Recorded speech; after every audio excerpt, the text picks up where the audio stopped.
Yuasa, made in Indonesia. Yung nakalagay ng preparation, meron naman para kita na. Yan. So, meron siyang 12.4 volts. So, hindi kakarga.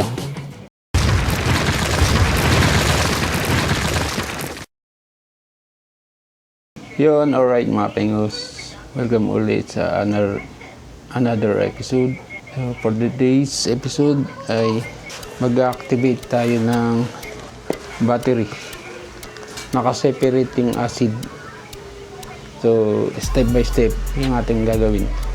Yan. Ito yung kanyang battery. Na-order natin sa Shopee.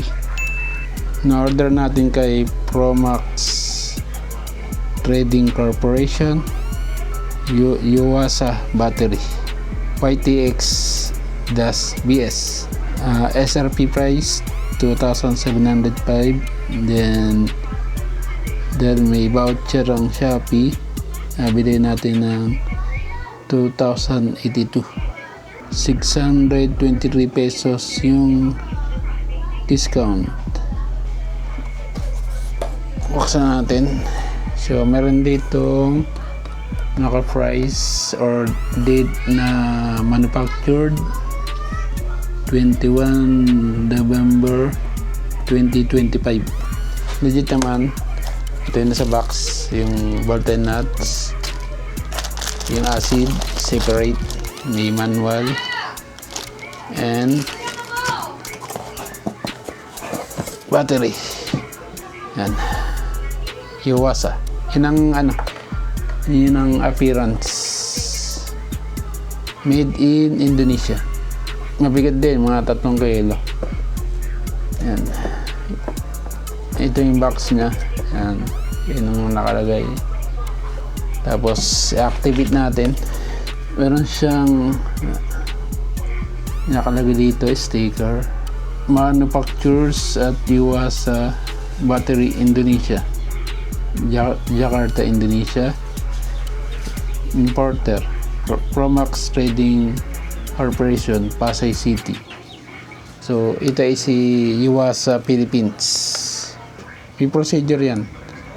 Hindi pwede yung dating ginagawa natin na pagkalagay ng acid or yung pinakang battery water, sasarado kagad.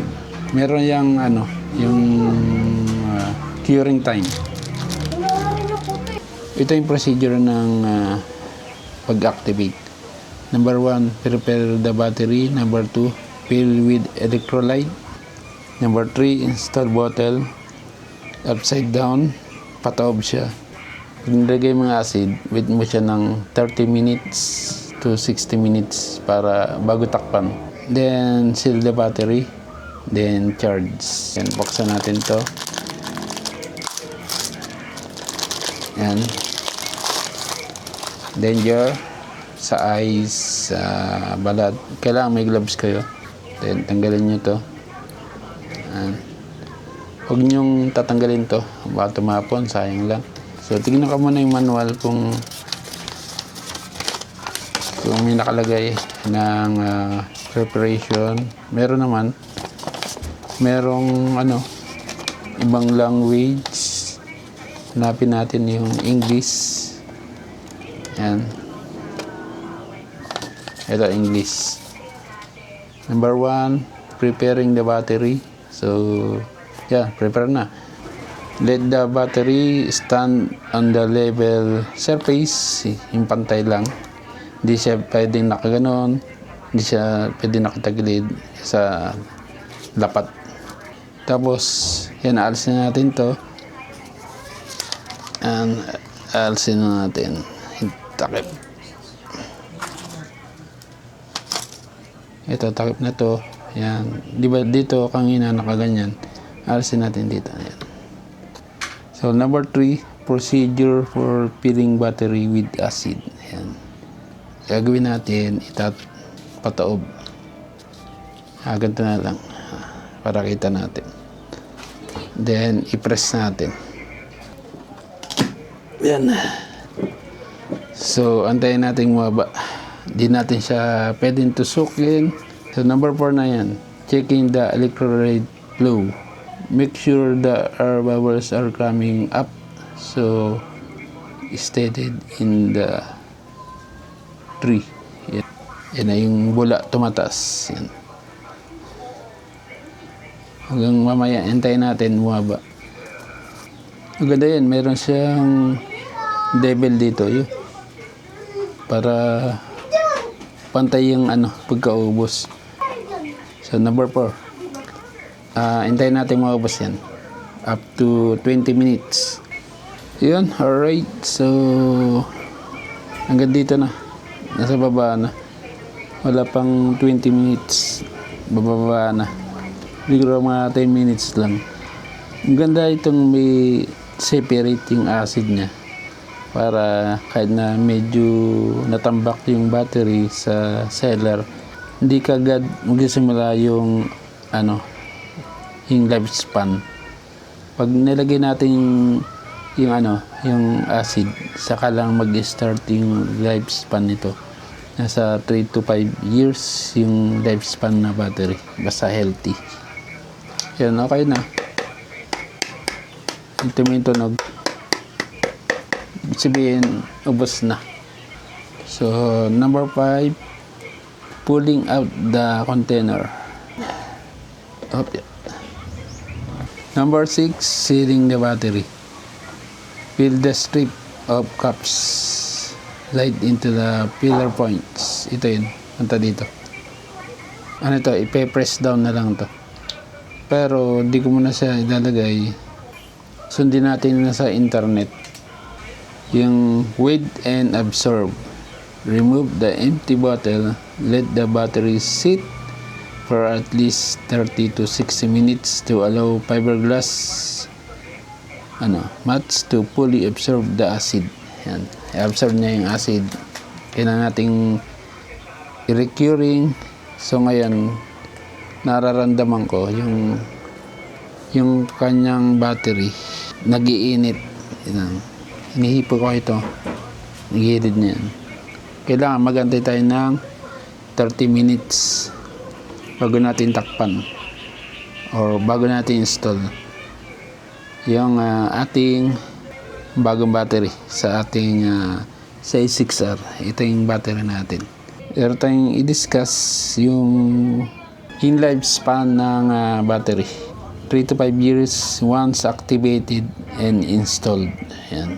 So ngayon nag-activate April 21. So ngayon pala magsisimula yung first day na activation. April 21. Once the foil seal is removed, the internal plates begin to oxidize and must be activated immediately. Yan. Basta pag na-remove na yung mga foil, foil na ito, ni-remove mo, kailangang isalin na kagad itong acid para ma-activate. Dahil hindi ko na paggagamit, hindi ko na-charge ng monthly, yun na lolobat siya. Di kasi siya nagagamit ng tagulan, 6 months. So, biglang bumaba yung voltage. Saka di ko nagagamit ang motor. Kailan pala i-charge yan. Ito yung reason na kung bakit nasisira agad yung battery. Yung lifespan miikli is napapabayaan natin na low bat. Yan, laging low bat. So number 2 na reason is heat and climate. Pag masyadong mainit, yan, madaling masira yung battery natin, madaling ma-discharge. Number 3 na reason, ikli ng buhay ng battery is deep discharge. Yung pag ni-start natin, hindi na maka-start, pinapersa natin. O kaya sobrang tagal hindi nagamit yung motor. So, may mga electrical na nakakapag-absorb ng voltage yung battery, katulad ng immobilizer. Pag-absorb ng voltage yan ng battery. So, kapag di natin ginagamit yung motor, hindi na charge. Kaya yun. kailangan ting i-charge. Saka number 4, yung vibration kapag naalog na uga or yung pinakang fiberglass pag nauga nasisira, yan sa vibration din yun. Pag nabaksak ng battery nasisira, yun ang reason. Alright, sa naman, maintenance tips for maximum life para ma-push natin ang battery to 5 years. So, number 1, initial charge. Always give the battery a full initial charge after adding the acid. Itong ginagawa natin, after natin lagay nito, i-charge natin yung battery. Yan. Unang salpak natin ng acid ay meron tayong 75% or 80% na charge. So, gusto natin ma-maximize yung potential nito ng battery, kailangan natin i-charge. So, number 2, monthly charging. Kapag hindi ginagamit yung motor na nakasalpak na yung battery, kailangan natin ng monthly charging once. Yan. Tapos, number 3, keep it clean. Tingnan natin yung mga terminal kung may umido ba or malibag. Minsan doon nag-lose contact. Kaya pag nag-lose contact, humihina yung charge, hindi makargaan, kaya hihina yung battery. Yan. Right. Yan, 14 minutes na. So ito yung gamit natin na pan-charge. Nabili natin sa Shopee. Check natin kung ano yung marireading. So, meron siyang 12.4 volts. So, kailangan natin ng 12.5, 12.6 volts. Saka steady yung kanyang volts, 12.4. Hindi siya nagbabago. Hindi siya bumababa. Yung battery ko na luma sa motor ko, sa C6R, yan, hitakip. Nag 12.3, 12.2, 12.5. Bago-bago. Ito stable siya. So, goods. Caution or paalala. If the fill-up procedure is now complete, never remove the strip of caps, nor add any water or electrolyte. So, ito kapag nalolobat na hindi na stable yung voltage, bawal na siyang lagyan ng tubig ng battery. Kasi nga, maintenance free to, ibig sabihin, hindi siya pwedeng dagdagan or maglagay ng tubig. So, pag nasira, palit. Didiinan natin to. Yan. Madali lang diinan. Oh, napaka-smooth. Yung mga mamuray na battery, hindi smooth na ilagay yan takip.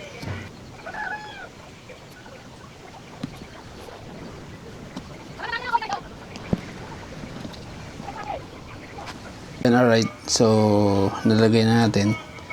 So ngayon ay i-charge na natin to. Ilagay natin yung battery. Yan. Yan, okay. Nagkakarga. 1 and 2 bar, gano'n. So, nag-charge na siya, 13.2 volts. Charging, yan, tumataas. Pagkalagay natin, 1 bar to 2 bar, das 2 bar to 3 bar. Alright.